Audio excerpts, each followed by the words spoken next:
Welcome to our new podcast, The Uncool. I'm Yanling. And I'm Sean.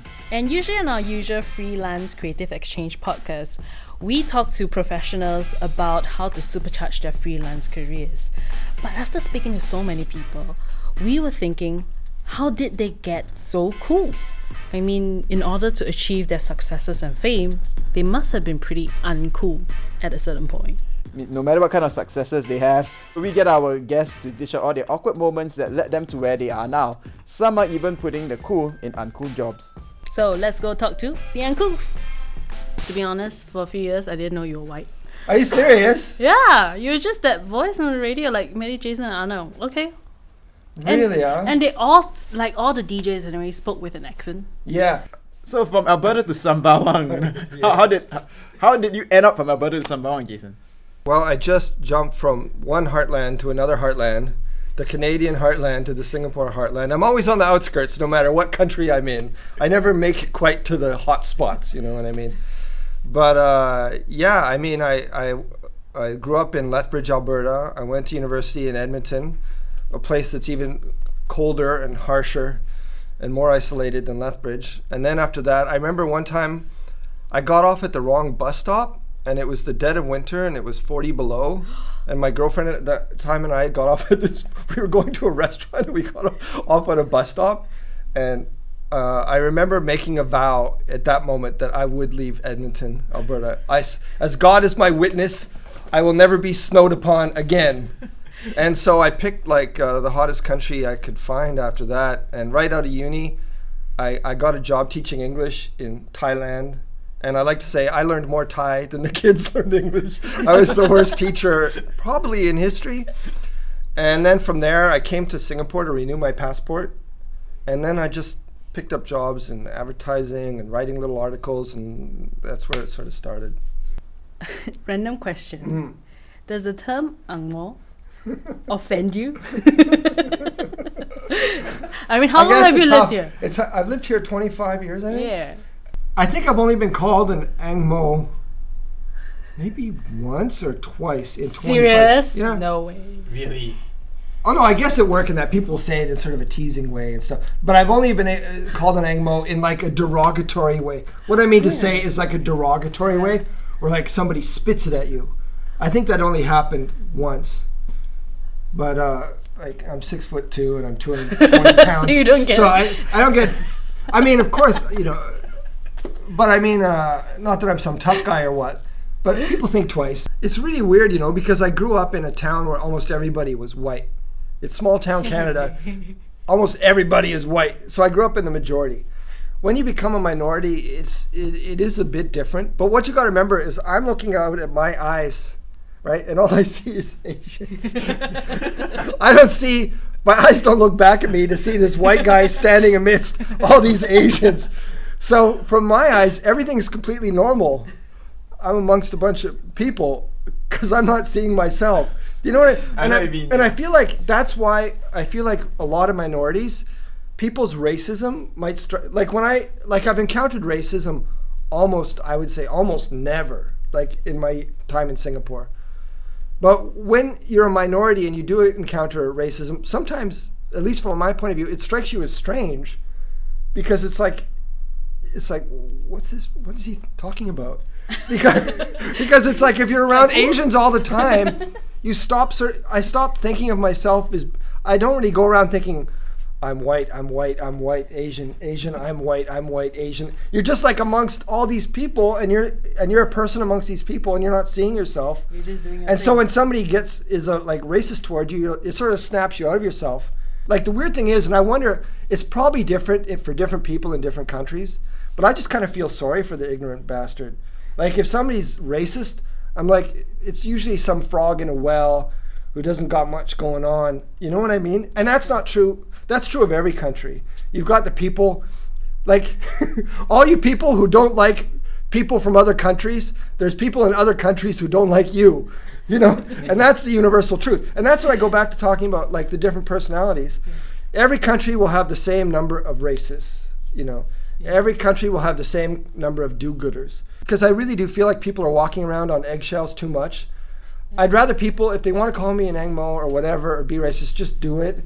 and then it's up to me whether I forgive you or not, instead of just hiding it and doing shit behind my back and being passive aggressive so I can't call you out on it or what. I'm like, people should just be more honest.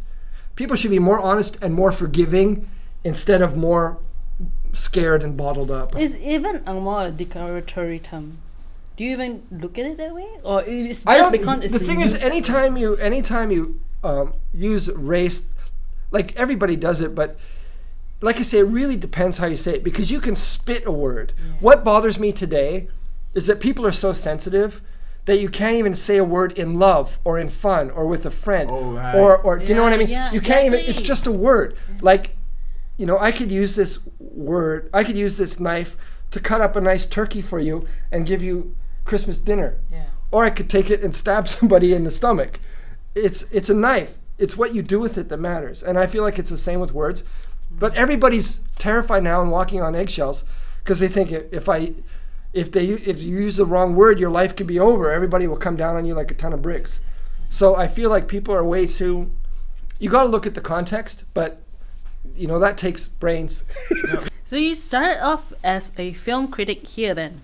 Was Yes. that where that career path started? I spent more time in the immigration office than I did at my jobs because I'd work a place like a month, I get fired. I have to get it. And by this time I was already with my girlfriend, who's now my wife, Marie. Yeah. And I was like, and we just got on so well. I was like, so I basically stayed because we were just like so close. There's used to be this magazine called Trigger. Do you guys remember it? It's a free street magazine. And it was like pop culture, hip culture, that type stuff. I started writing for that. And that's why I say, all you kids out there, you know, don't be afraid to do free stuff. Not like you have a choice anyway. But so I remember I wrote an article on Keanu Reeves. I wrote stuff like that. And then I started writing. I think I wrote a couple things for like 8 days. And then Chris World, the in-flight essay. Yes. So I started building my portfolio. And then I was like, fuck it, I'm going to start my own magazine. And then I did. And it was called Popcorn, the movie magazine. I don't know if you guys remember. I remember that. And then, of course, it failed. But based on that, I got a job when one of my favorite guys ever, Royston, and you know Royston, he started First Magazine, and he'd heard about Popcorn, and he said, hey, you want to come and work on First?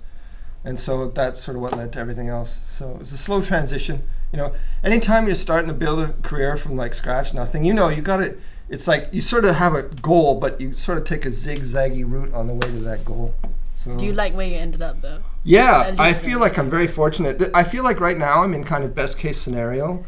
Like for all the paths my life could have taken, this is probably in the top 5% of the paths my life could have taken. Like there was a much better chance somebody with my background and my temperament that I could be in a much worse circumstance than I'm at now. You must have reviewed like hundreds and hundreds and hundreds of movies. I actually worked it out one time. Sorry to step over you. I worked it out one time and I actually... Now, maybe because I'm not good at math, but I think I reviewed somewhere around like 3,000 movies. 3,000. It can't be, that number can't be right. But it was like over 2,000. But it was in the thousands, you know. So do you feel now when you look at movies, you know, it's not what it used to be. It's all franchise, blockbusters. It's all streaming. It's no longer, the theater experience is completely different.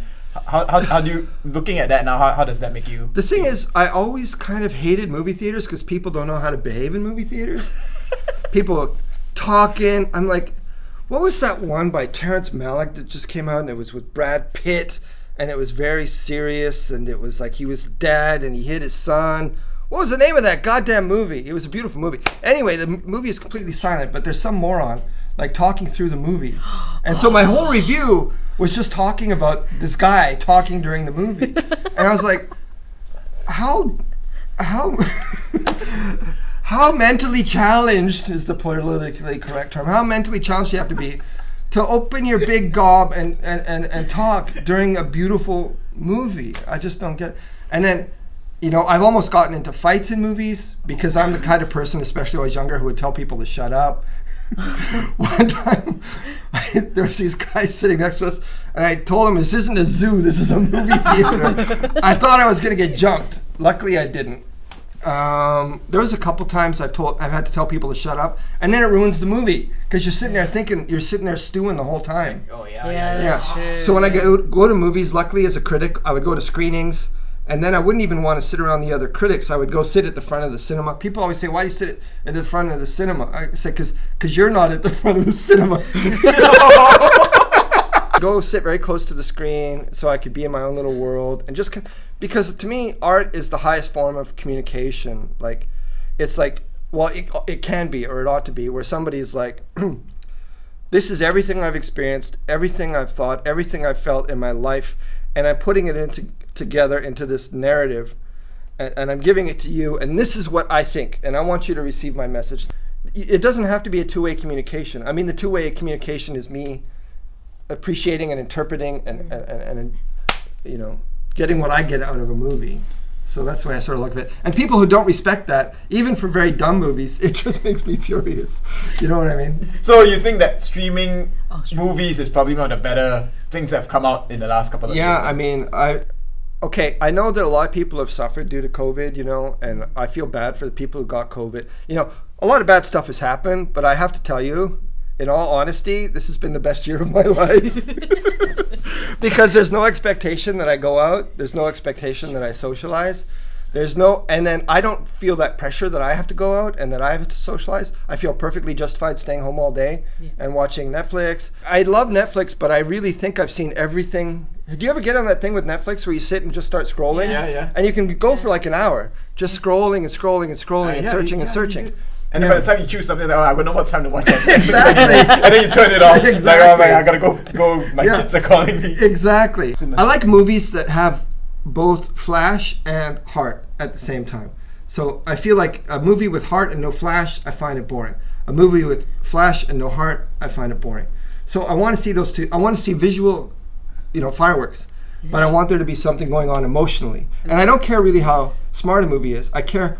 And also, here's the thing I realized I like about movies. I like movies where characters are very individuated. I think that's the word. Where every character is very distinct, has a different way of talking, has a different way of dressing, and is very unique in his or her own way. I'm a big fan of Tim Burton. I like Edward Scissorhands. It's probably one of my favorite movies. I remember Edward Scissorhands though. That was. Do you remember Edward Scissorhands? I remember watching that when I was very, very young, and I think it traumatized me in some way. But I remember it. I remember. Did you see Mars Attacks?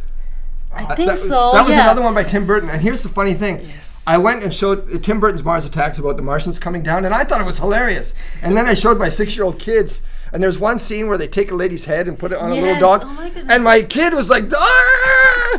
And it traumatized them.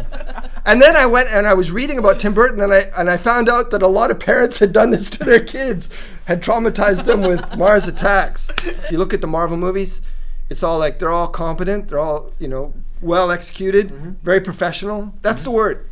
Everything's very professional now. But art shouldn't be professional. Art should be fun. So I've also come from a film studies background. Yeah. And I remember going to film studies when I did my master's in all that, and I tell people, please don't do a master's in film studies. It's not the most intelligent thing to do in your life. But anyway, so I was sitting down there, we're reading all these papers about, you know, mise-en-scène, about culture, about treatment, all that. And then we're writing all these papers, and I look at your review. I'm like, that's it. Yeah. That's all you need to write a film review. So what goes into writing a film review? I mean, you've done thousands. Well, I don't know. Like, I've been getting into this MBTI stuff recently. I don't know if you guys know about this. MBTI personality testing. Oh, okay, yes. And I actually became a certified tester. I was super into it. What? Yeah. So I was like, I realized that it just suits my personality type because I have a very personal and close attachments to movies. And when I love something, like I'm an INFP.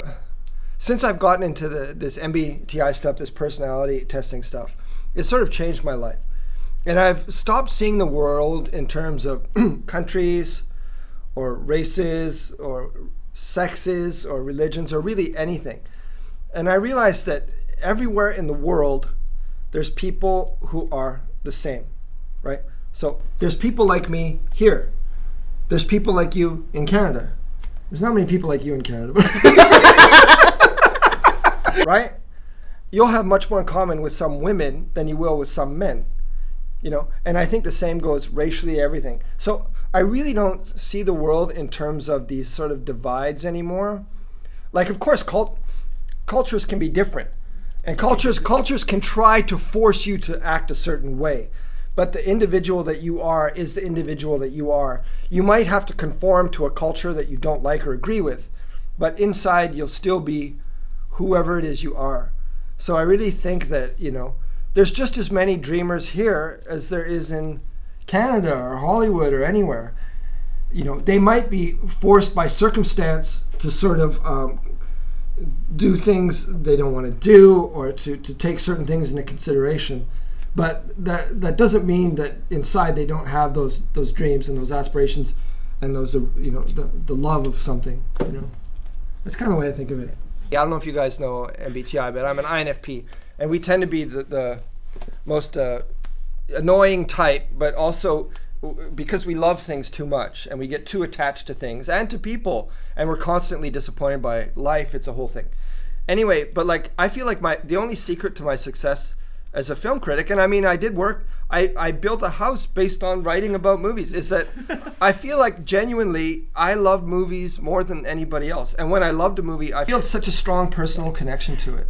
And equally so, when I hate a film, I really, truly despise and loathe that film. Right. Usually I try to not use very harsh language against it because I know how hard it is to create things. So I think I was quite known for not being overly critical.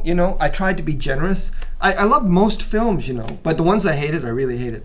But I think that when it comes to film criticism, I feel like intellectual brain power is wasted in film criticism. So I feel like if you're smart, there's other things you should do, like cure cancer. Like that would be the cliche. Go cure cancer. Don't become a film critic. And I feel like a lot of times people who are more intellectually oriented don't really get movies on the level they're supposed to be gotten, which is an emotional level to me. Yeah. And it's like, I just feel like if you're going to go into movies and be a critic, please do it because you just love movies and that they mean a lot to you and you want to express that love. Otherwise, I don't see the point, really. There's some critics, I swear to God, most of the critics I read, or I don't read film criticism anymore, that part of my life is kind of done, but it's like, they don't even seem to like movies. It's like, this must be hell for you. So that's the lens you need to be a film critic. You just need to love it or hate it. You have to feel personal connection and have an ability to put yourself in the movie and feel it. Like, I'm not a person who shows emotion in everyday life. Like, I think I maybe cried a little bit one time in the last 20 years and my wife laughed at me and it never happened again. But when I'm watching movies, I cry at almost every movie I see. And I remember there was this movie, Space Travelers, a Japanese movie with Takeshi Kaneshiro. I'm showing my age here. This still seems like a new movie to me. It was about these guys who rob a bank and all that. And I remember I cried at this movie, not weeping, but. And then I remember one of the girls who ran the theater. She said, I overheard her saying, "There was some white guy crying at the movie." And they were like shocked, because it's such a dumbass movie. But I feel like if movies mean that much to you, you could find success as a film critic, And I feel like that's the main criteria. Actually, I think for me, that's the main criteria for doing anything, is loving it, Just because you love something though doesn't mean you're going to be good at it or going to be great at it. I kind of disagree. I really think if you have a shot of being good at anything, it will be because you love it. And like I say, I feel like the only reason I made a living doing what I did is that I loved it more than anyone. I really do think so.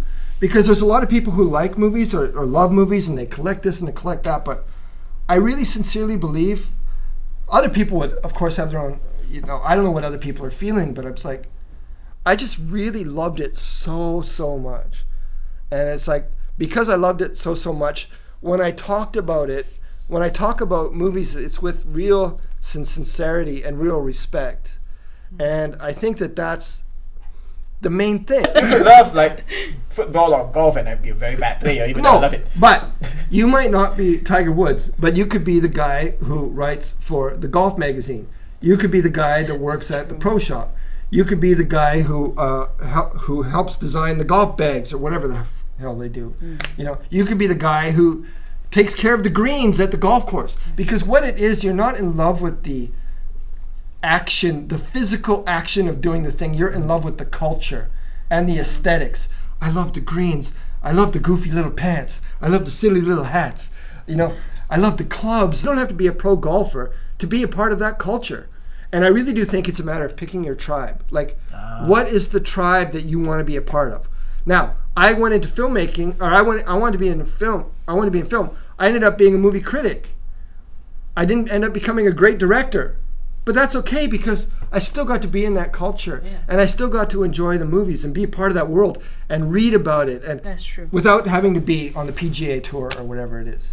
And that's fine, because it's like the world offers all these separate little worlds that you can be.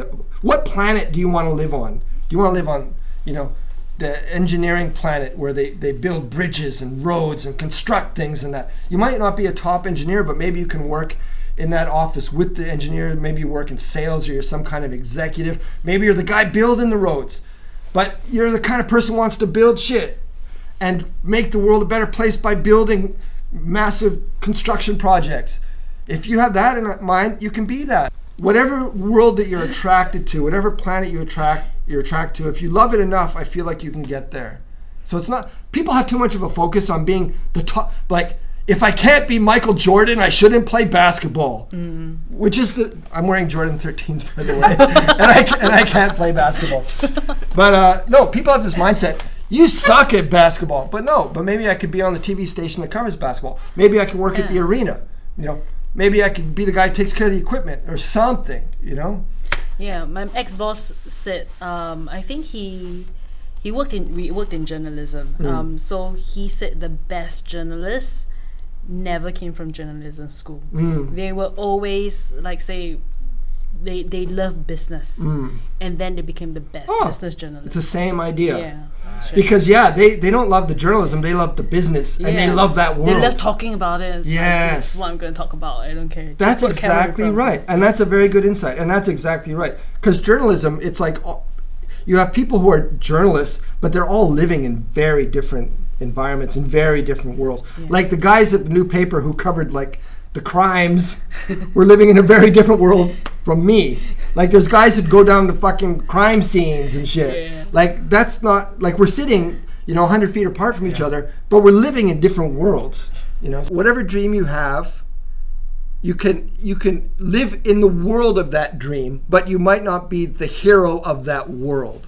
Does that make sense? Yeah, I think this is something we need to do a lot more in Singapore as well. I mean, in general, because I think people are too quick to dismiss and make disparaging comments and things. They're like, oh no, you're not gonna succeed. Why try? Done, been there. You failed. My advice to any of you, if anybody ever says that to you, you're not very good. Just don't try. This is what you say. Fuck you! You don't have to print that. And you say it in your mind, and then you work towards your goal and prove those people wrong. True. John's like, oh shit, what are we gonna do? So I'm thinking, oh man, how this is so difficult to edit. I had to spend 8 years not swearing on the radio. This is how I talk. But it's life like then for a morning radio DJ. I mean, it's tiring because getting up so early is not natural, and it never. Like the funny thing is, it never got easier. You would think after 8 years you would get used to waking up at like 4 or 5 in the morning, but you don't. Every morning it's torture. Even to this day, I can't break my body clock. I'm still waking up at like 5 in the morning. It's torture. And you have to go to bed at like 8, or like not 8, but like 9. I was going to bed at like 9:30 to try to get sleep. And then you're out of sync with everybody, and everybody's up watching TV, making noise, and you can't sleep. It's being a morning radio DJ is like, it's not that it's a tough life, but it's like, I don't think it's healthy. It must have been the most unnatural Yes. thing for you. Yes. Physically, mentally. Yes, and I'm a night person. I was always a night person my whole life. The most uncool thing about the job, I guess. Yeah. So at 5 you head out, and then by 6 you're on radio and you're expected to be like, oh yeah, everyone, be so chirpy. That's the other thing, is like I'm pretty moody and that kind of stuff. So, and I think people got that idea on the radio anyway. I didn't always do a good job of hiding it. I kind of liked it because that's my mood. If I'm waking up at 6 a.m. and I'm listening to everybody talk, I want that person to be suffering as well. Yeah, and I always made it be known that I was suffering.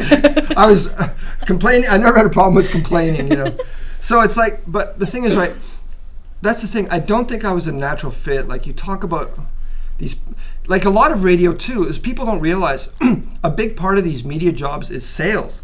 Like when you're on radio, you're selling. You know, you're selling the music, you're selling the products. You're when you're at a show, you're selling. And it's like there's some people who are natural salesmen, and some people who are good at it and like it, and that's not me. Like I'm sort of honest to a fault, and I tend to undersell instead of oversell. Like whether it be myself or whatever. Like I don't have that natural gift of getting people excited about something like that, you know. But you know, people still think that being on broadcasting or being on radio is really cool. I mean, it's people's dream job, and here you are going, it's my accident. But that's the thing, no, I don't want to sound ungrateful, because there's a lot of people who want to be DJs. The thing is, you got to think, like, as much as you people want to be a DJ or be on the radio, that's how much I wanted to be in movies or write about movies. So they're different, they're entirely different industries with an entirely different focus. Yeah. So, like, I grew up loving movies and wanting to be involved in it. I didn't grow up loving radio. I never listened to the radio.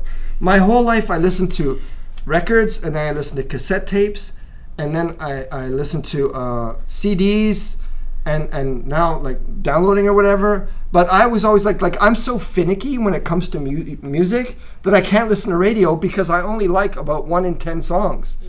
So it's like I want to pick the music I want to listen to, and then a lot of people listen to the radio just for the DJs. But I'm not a fan of talking, and you know, so it was a great experience, but it was an odd fit for me, and I feel like it was like 8 years was a great run, and then after a while it just becomes like I can't talk to people anymore. You were quite unconventional. I mean, when you think of DJs, you think of them doing, you know, voiceover commercials, hosting TV shows on that, and you're like just because I do my show and that's it. They're extroverts. The DJs I met, they're very extroverted people. They get into it because they like to talk to people. And if it's a big crowd, even better. I get to talk to a crowd. Everybody has to listen to me. You know, it's like for me. But I'm like I was terrible on stage, like in front of audiences. Like anything that wasn't sitting in a chair talking, I was terrible.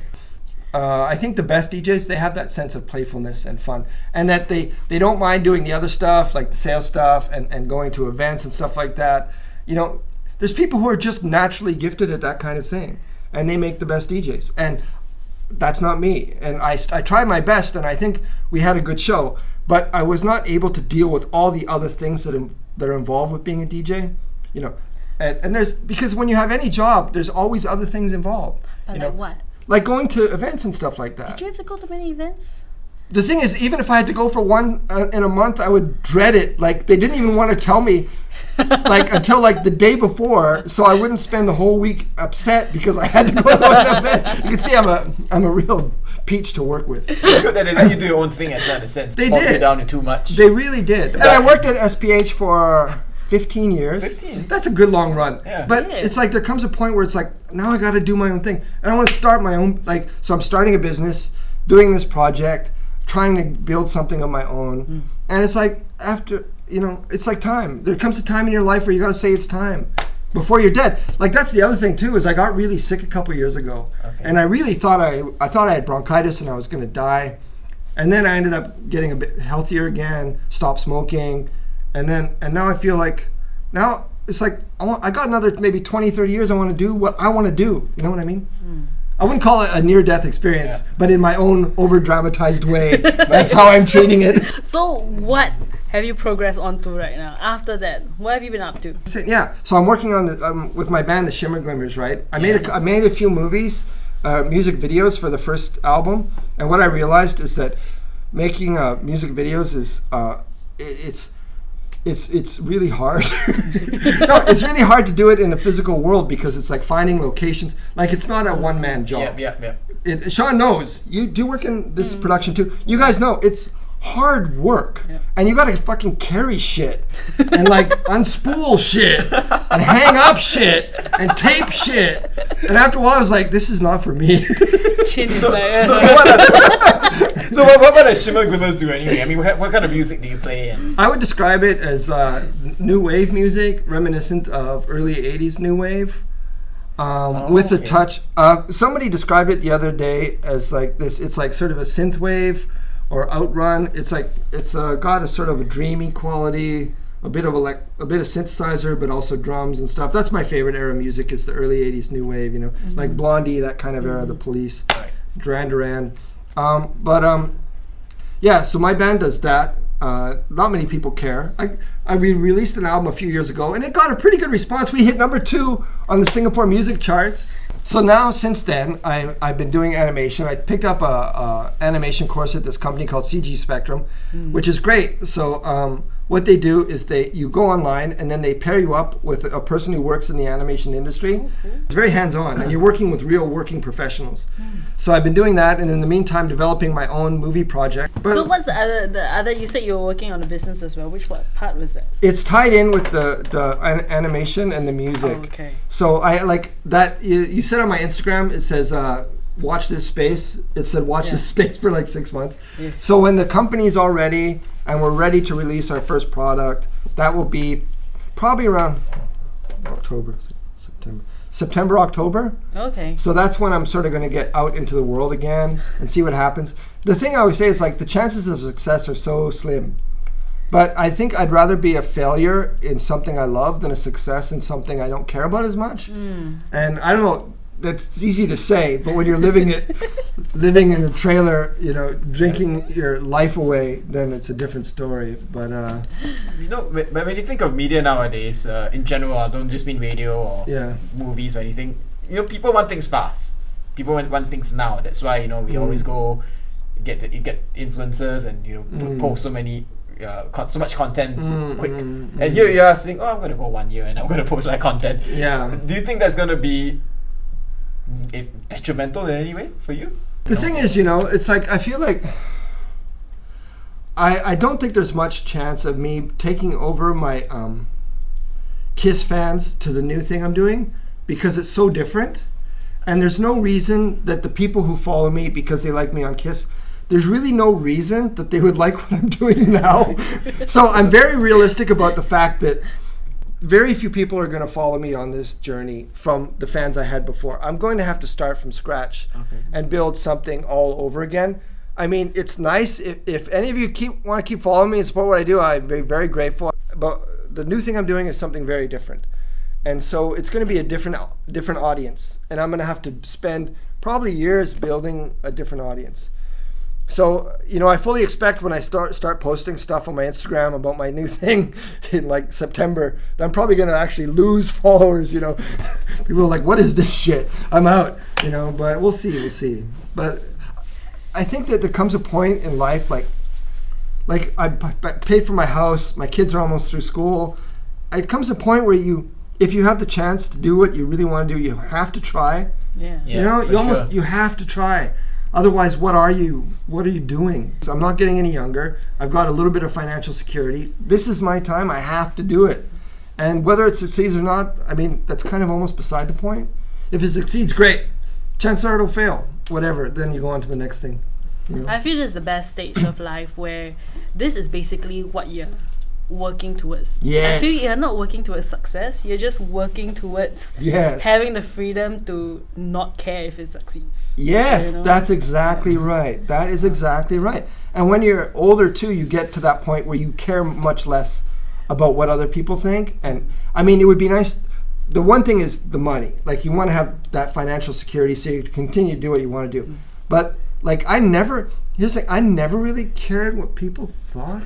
Actually, that's a complicated question, but it's like you have to do what you feel is right at a certain point and do your own thing and make a go of it and see if it works or not. And chances are it won't work, but at least you tried. And I think that, like I say, I'd rather have a glorious defeat in some ways than a sort of a tepid victory, Yeah. So what would you say to your uncool self then? I mean, if you could look at yourself now, and you look back at yourself and when were you the most uncool?